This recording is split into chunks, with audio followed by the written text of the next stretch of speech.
This is Smart Consulting Sourcing, the only podcast about consulting procurement or how to buy consulting services. You'll get tips on how to use consulting, buy consulting, and managing the consulting. And now your host, Helene Lafitte. Welcome back to Smart Consulting Sourcing, the definitive podcast for insight into the world of consulting procurement. My name is Helene, and I'm your host, and today we'll embark on an exploration of why consulting is so different. So we'll dig deep and delve into the intangible facets of it. But before we get head straight into today's topic, let's briefly revisit last week's episode, which was all about the dynamics of direct and indirect procurement. So direct and indirect procurement have traditionally been seen differently. Direct focuses on long-term relationship for essential products, while indirect targets cost control for non-essentials. Yet this view is changing, especially for strategic indirect categories like consulting services. So the distinction between direct and indirect procurement is becoming less relevant, as both play strategic roles in business success. Recognizing the strategic value of all procurement, whether traditionally seen as direct or indirect, is key.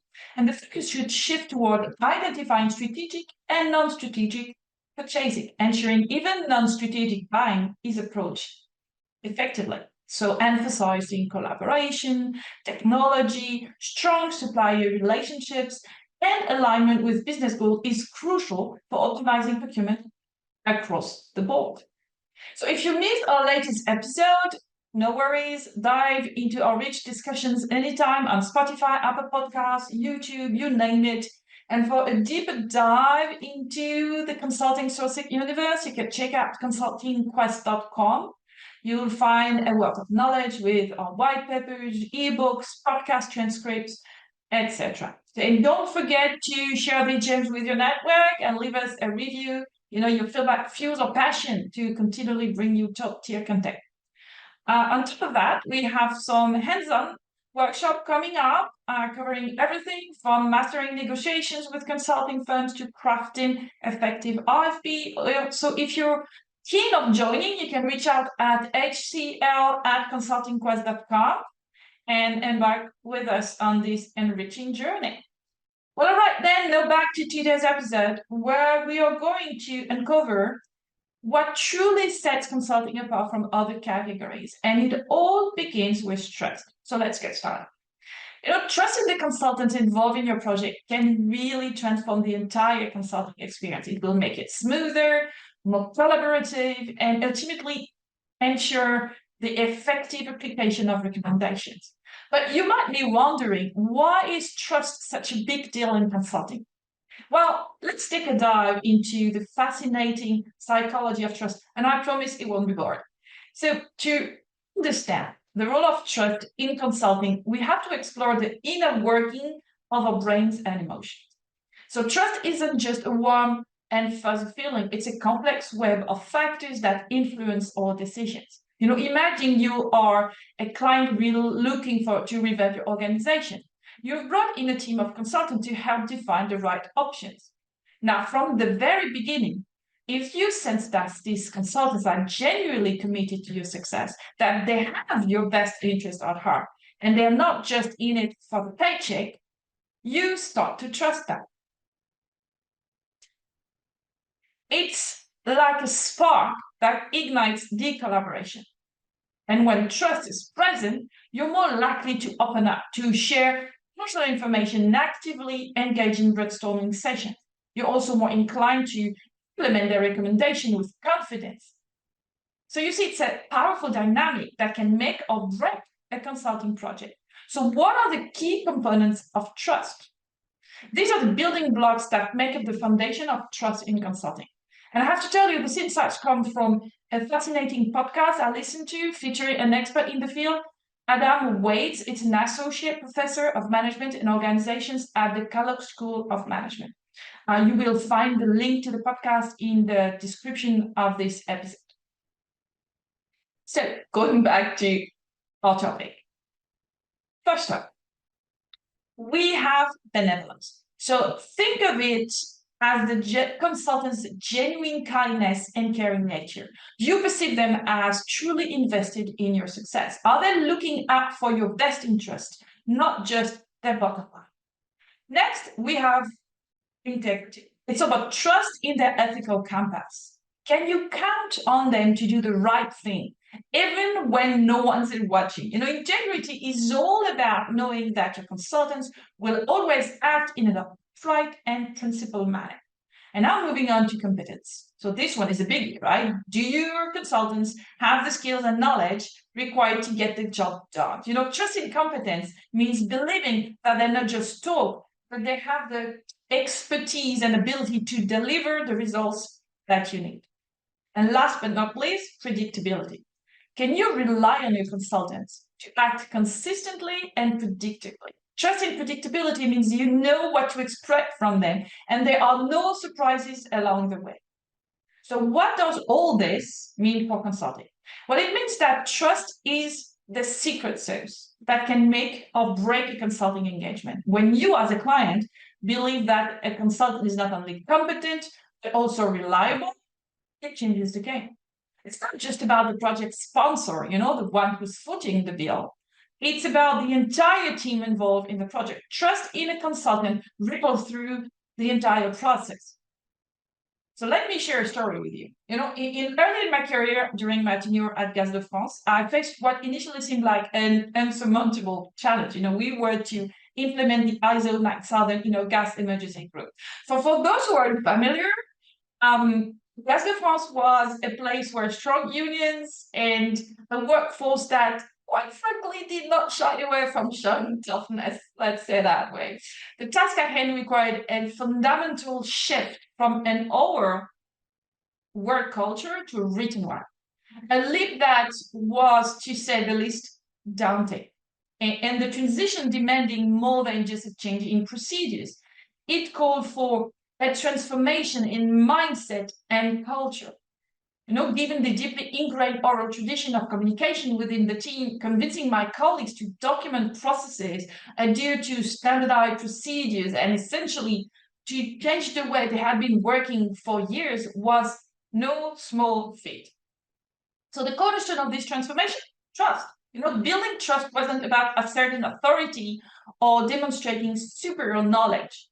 It was about opening a two-way street of communication, learning, and adaptation. I quickly realized that to move forward, I had to earn the trust of my colleagues. And this meant engaging with them not as subordinates who needed instruction, but as partners in a shared journey of improvement.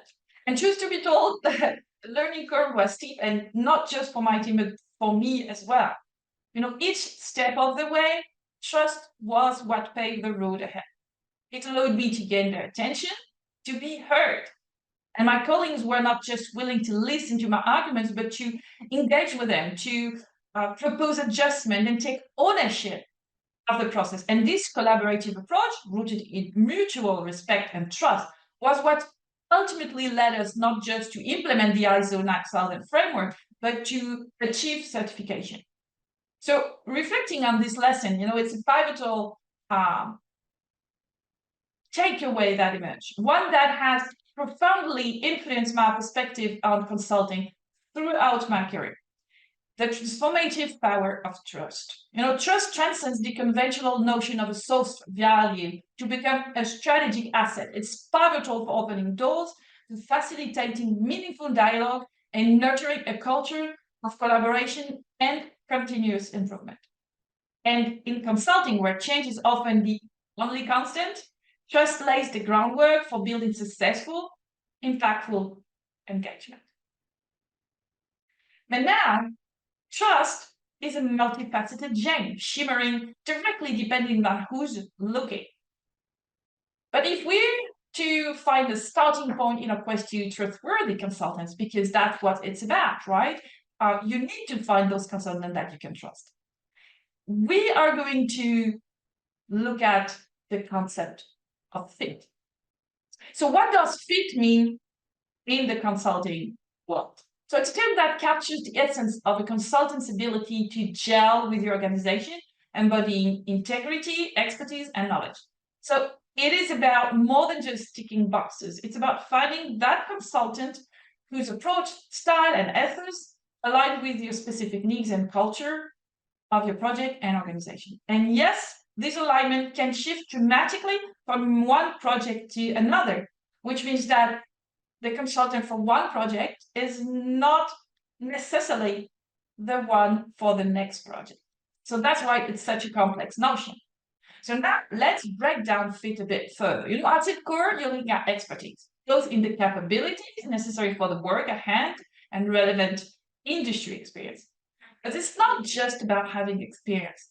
It's about having the right kind of experience, the depths that resonate with your project unit challenges and goals. But as we'll delve deeper, we start to touch on the softer, yet equally critical aspects of fit: location, language, cultural components. These elements can significantly influence how smoothly the consulting engagement runs. And then at the heart of it all are the people themselves. After all, consulting isn't just a business transaction. It's a human interaction. It's about the individuals who'll be working closely with your team. Who are these consultants? Will they mesh well with your team's dynamic? Let me paint you a picture with a real life scenario. Imagine you're leading a transformation in a center of excellence, surrounded by teams brimming with experienced professionals. You're delving into intricate, specialized expertise. Would you lean towards a time of bright-eyed, bushy-tailed young consultant straight out of college? Or might you prefer a cadre of seasoned consultant, former executives with years of direct experience in the field? See, finding the right fit in consulting goes far beyond just the price tag and the brand prestige. It's profoundly about the people on both sides of the equation, their personalities, experiences, and critically, their ability to work well together to deliver the value that's expected. And this, listeners, is the secret sauce to capturing the best value in any consulting engagement. It seems obvious, doesn't it? Yet more than often than not, this doesn't happen. So what throws the wrench in the works? What keeps us from always making these ideal matches? And the answer, while simple, is also one of the most powerful forces in human nature: emotions and personal connections. Consulting at its heart is a human-to-human business. It's about building relationships, about creating bonds that can sometimes become as strong as those that we have with close colleagues and even friends.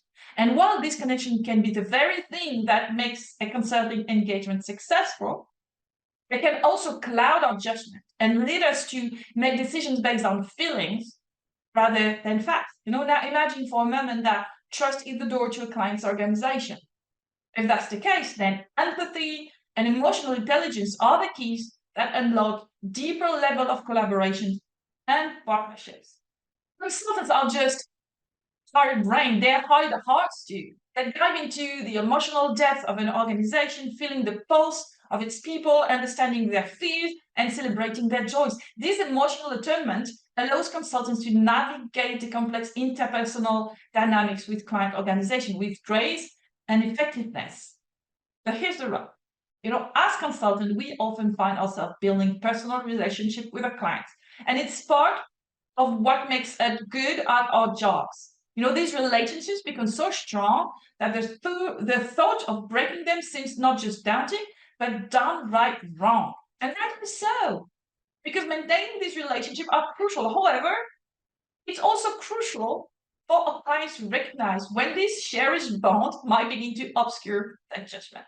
And there's a risk that the close relationship formed can lead them to view consultants less critically, not just as partners, which they are, but forgetting that they are fundamentally suppliers. And it's essential to maintain that perspective to ensure that decisions are always aligned with the company's best interest. However, this very reliance on influence and personal connection brings us to a significant crossroad: the challenge of introducing new suppliers into the fold.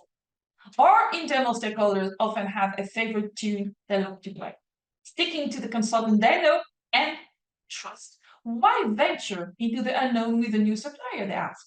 when the existing relationship not only feels like a comfy old shoes, but also has thanks to the tune of tangible results and a strong return on investment. It's a compelling argument indeed. If a current partnership is not just meeting but exceeding expectations, the urge to change the music can seem at best minimal. Here where the story takes an interesting turn. Picture this, as we're knee-deep in the world of cost optimization within the consulting category for a US-based company, something unexpected unfolded. And it's not a fictional tale, mind you. The CPO himself dropped this bombshell on us. This consulting firm, you shouldn't touch that because they're the pet consultants of the CFO. So suddenly we're not just talking about comfort zones. We're venturing into the realm of court favorite in a royal palace, right?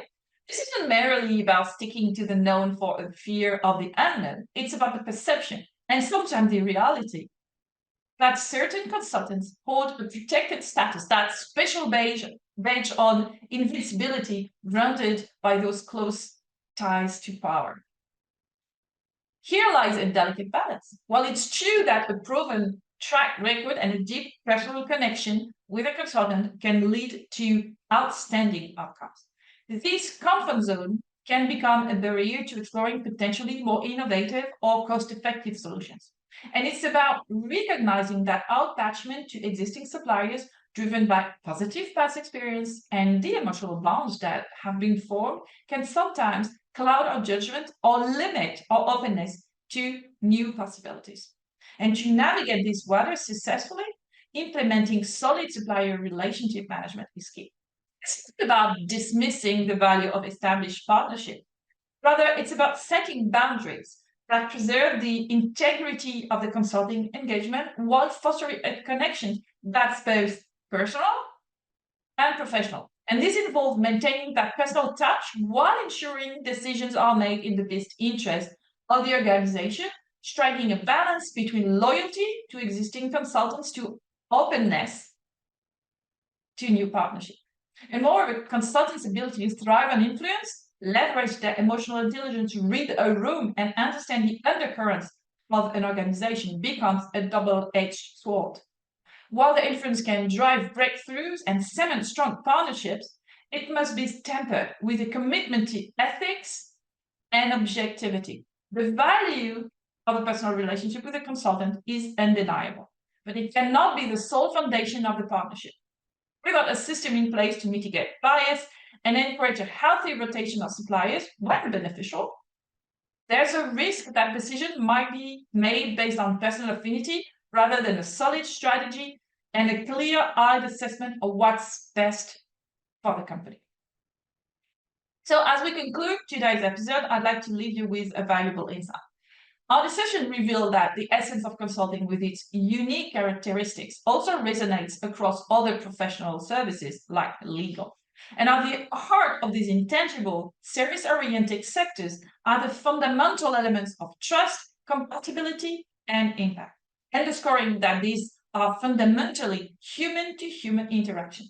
So it's crucial to remember that relationships drive decision. People do business with people that trust and relate to. While the human element is indispensable, making it the key to successful project, it's equally important to ensure that personal biases and a relationship do not unduly influence decision-making. The concept of fit is crucial.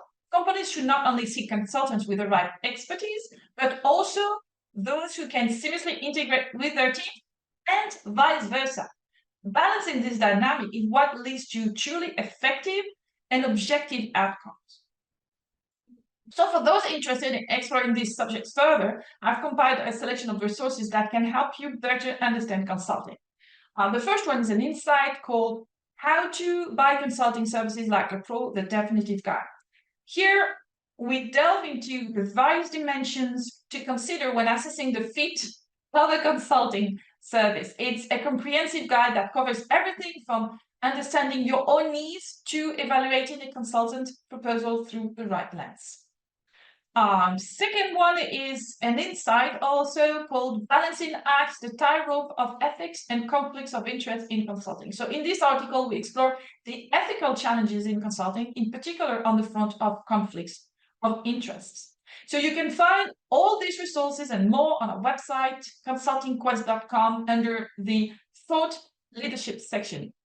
So these guides and insights are designed to provide you with the insights and tools you need to make informed decisions and foster successful consulting engagements.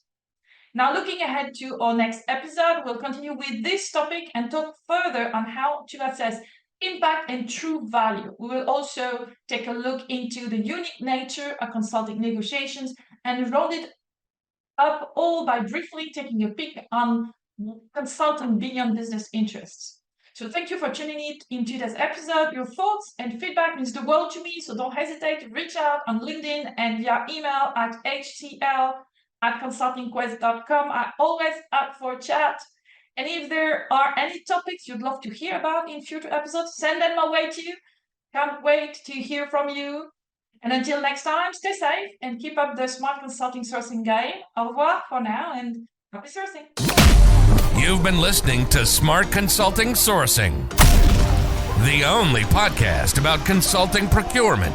We hope you enjoyed the show. We'll be back soon, but in the meantime, hit the website at consultingquest.com. Find us on LinkedIn, Twitter, and YouTube. For questions and comments, send an email to ellen.lafitte@consultingquest.com. See you next time.